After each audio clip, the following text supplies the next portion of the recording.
matches the houses in the wheel.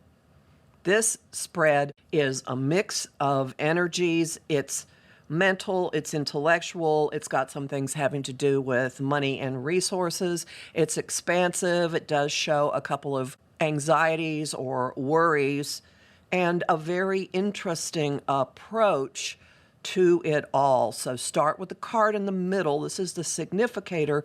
The Four of Pentacles is a card of holding on to resources, being extraordinarily mindful about what leaks out, what is used. So this is not willy-nilly bleeding energetically, financially, emotionally, but using what you have for yourself.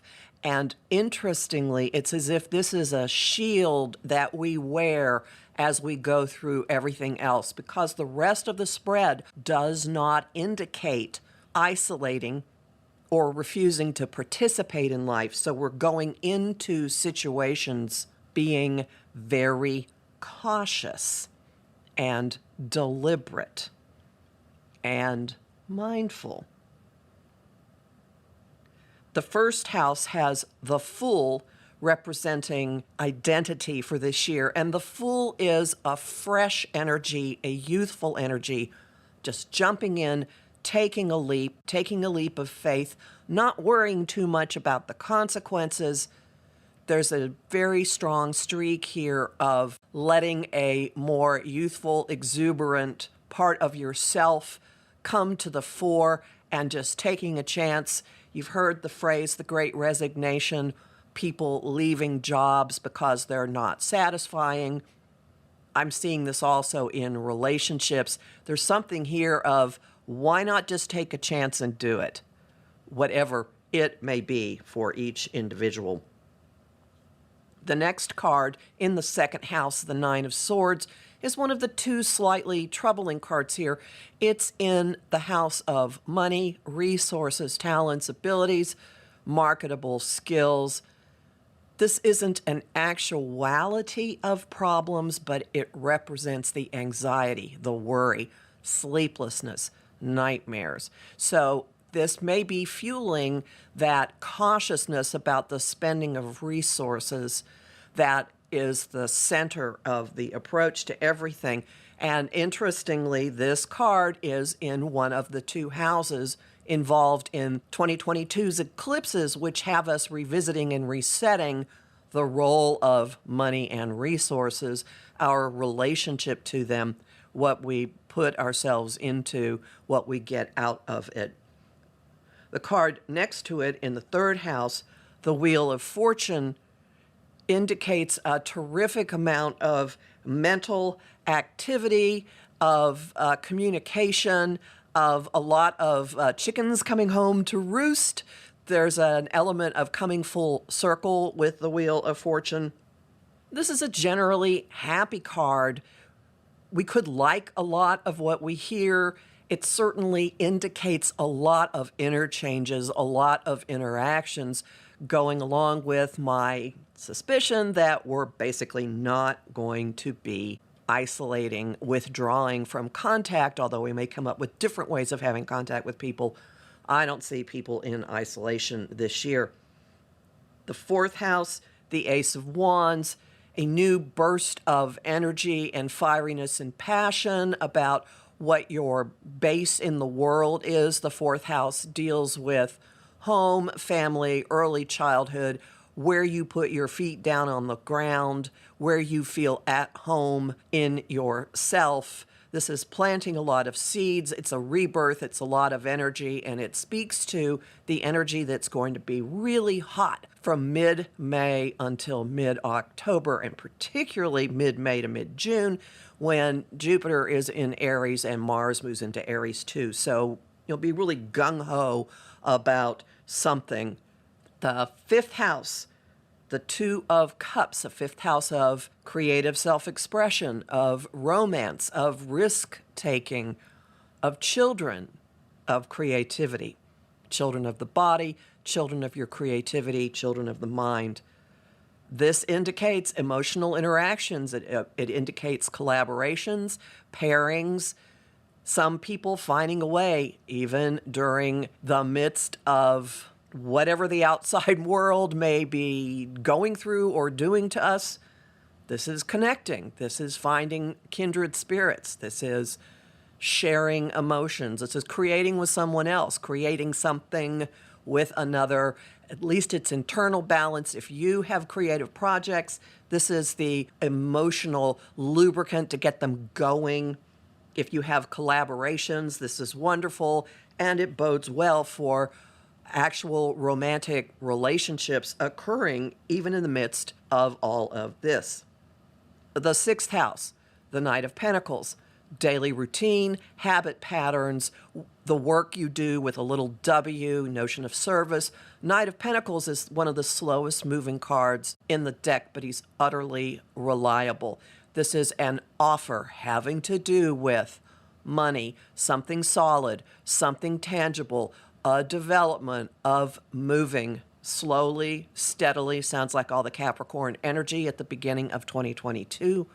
Measuring multiple times before cutting, one foot very slowly in front of the other. Tying this back to the anxiety card and the money house, there will be opportunities, there will be situations where you can stabilize with the Knight of Pentacles. If nothing else, stabilize your routine, stabilize your health, stabilize your body, and very possibly have work come to you as well. Seventh house, the world. This is the house of one-on-one partnerships, the house of marriage, the house of how we interact with other people. And this is expansive. There is an element of full circle, again, much like with the Wheel of Fortune, but this is an even bigger process, an even bigger cycle coming to closure and about to move on. And fascinating that the card for the self is the beginning of the journey, and the card for the other or the relationship is the culmination of the journey in terms of the cards in the tarot. One-on-one relationships will not be limiting. They will be expansive. They will push boundaries. They will push limits. And you may find that your closest connections might not be geographically where you are, which matches the way a lot of people are living right now. The eighth house of joint resources, the King of Swords. This is an interesting continuation of the Nine of Swords in the personal money house. The King of Swords in the joint resource house indicates confronting matters head on, thinking about them, strategizing, talking about them, setting up plans of action. Still, this is like the project management stage or the strategic stage.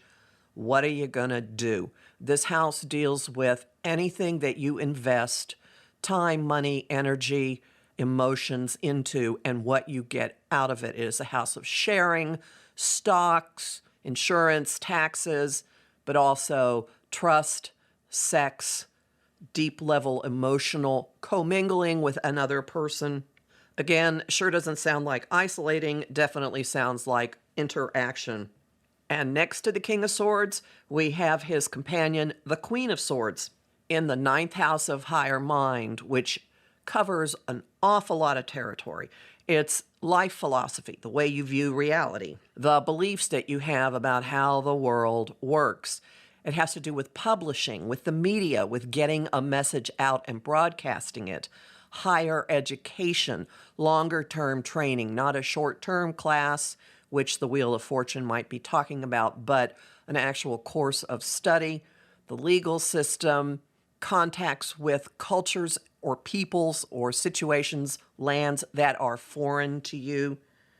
This is a card, again, of a mental experience, of conversations, of talking, but notice that she is facing the future. She is planning. She is cutting through a lot of crap, let's be honest, and planning and looking at things not just in terms of where they are right now, which is what the King of Swords does, but projecting where they're going to go.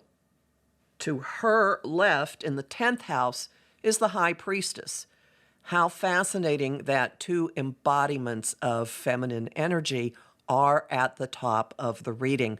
The High Priestess is a keeper of secrets. It's understanding things, being quiet, being magnetic, letting them come to you, but it definitely is the embodiment of receptive, magnetic, feminine power. So those two feminine characters at the top of the chart tell me that women play an enormous role collectively this year. They wield tremendous power, and it may not be slamming fist on the table level power, but seeing where we're heading, pointing it out, which of course has a bit of a Cassandra streak to it. In other words, that you might not get listened to. And the biggest power being simply sitting quietly, taking in wisdom and radiating it out.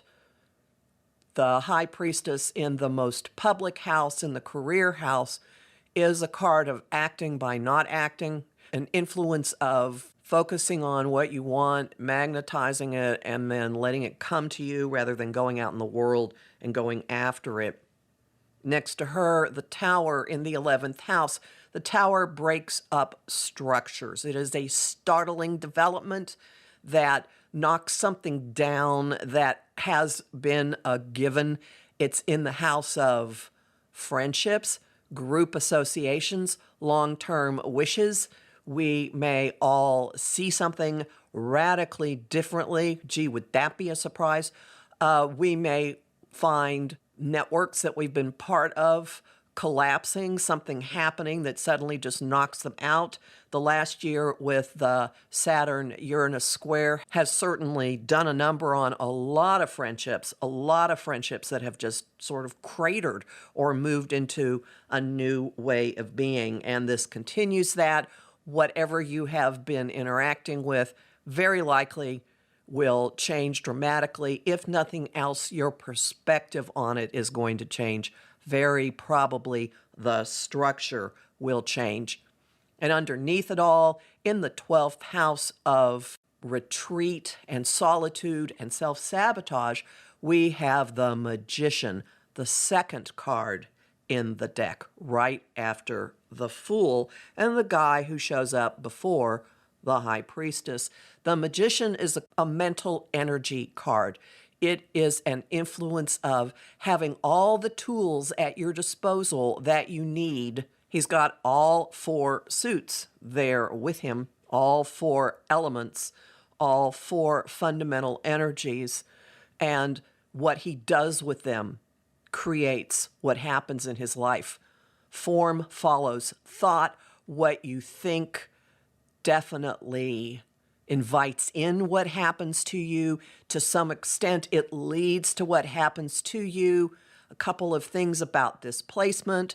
The first is quiet contemplation, solitude, stepping out of the everyday and letting your mind go fallow may help you recognize what you already have, and you may see where your focus is, what your frame of reference is, and see how that is directly molding what you're experiencing in your life. And the second is, this is the house of self-sabotage. So there is something here about being very aware of where your thoughts hang out. If you keep underscoring certain stories, underscoring certain points of view, how is there room for something else to come into your life? There isn't. So use any kind of quiet time, downtime, contemplation time to become aware of what's going on in your head, what words you're using, and what you are inviting into your life. Going to be a very interesting year. I expect on a personal level that it will not be as tumultuous as what we have been through. This spread seems to indicate we're going to be soldiering on, maybe with our own personal hazmat suits on energetically. Looks good to me. If you want to see what the